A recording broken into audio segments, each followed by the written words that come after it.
Explique-nous ça, la pente d'amélioration. Ben, l'idée, c'est que si un pays développe une IA capable d'aider à faire de la recherche en IA plus vite, Une IA qui crée de l'IA, en voilà, gros. des sortes de super programmeurs ou de super mathématiciens IA, celui qui arrive à ça en premier prend une avance quasi impossible à rattraper. D'accord, donc c'est un enjeu de sécurité nationale, de leadership économique. Absolument crucial pour lui. Ce qui explique ses recommandations pour les États-Unis, j'imagine. Exactement.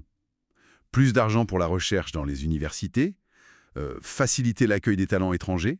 Il dit même que c'est une stupidité de renvoyer certains experts. Oui, j'ai vu ça. Et puis, une meilleure collaboration entre le gouvernement, les universités et les entreprises de la tech. Malgré leurs défauts, il les voit comme des atouts stratégiques. Il regarde aussi vers l'avenir proche, technologiquement parlant. Il parle des agents IA. Oui, la prochaine étape majeure selon lui. Des systèmes capables de comprendre un but complexe et d'agir pour l'atteindre. Donc plus seulement répondre à une question, mais carrément faire des choses. C'est ça. Concevoir une maison, optimiser un business. Il donne cet exemple pour des petites entreprises en Inde. Tu pourrais dire à l'IA, étudie mon affaire et dis-moi comment gagner plus d'argent. Impressionnant. Mais bon, tout ça, ça fait aussi un peu peur. Les risques. Il en parle, hein? Oui, bien sûr. Il identifie des moments où il faudrait être prêt à débrancher, comme il dit. Et quels sont ces moments critiques? Il en mentionne 3 principaux.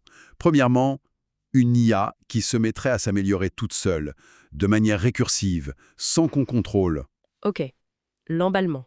Deuxièmement, une IA qui apprendrait à se copier, à s'exporter sur d'autres systèmes sans qu'on lui demande. La propagation incontrôlée. Et troisièmement, une IA qui montrerait un intérêt pour accéder à des armes ou les contrôler. Ça, c'est la ligne rouge absolue. Mais le défi, c'est de s'en rendre compte à temps. Bon, alors, si on essaye de résumer un peu tout ça, Schmitt nous dépeint un avenir là tout proche, où l'IA va vraiment tout changer. La productivité, la science, Et même notre place dans le monde, potentiellement. voilà. Et face à ça, il lance un appel, surtout aux États-Unis. Il faut se réveiller et agir pour rester dans la course face à la Chine. C'est un peu ça le message central, non? C'est tout à fait ça. Urgence et action. Et peut-être, pour finir sur une note un peu plus philosophique, il y a cette idée qu'il effleure pour gérer la suite. Ah oui, Laquelle? l'idée d'enseigner à l'IA ce qu'il appelle la doxa. La doxa, C'est-à-dire, toutes ces règles sociales, ces normes morales, un peu implicites, non écrites, qu'on retrouve un peu partout dans les cultures humaines.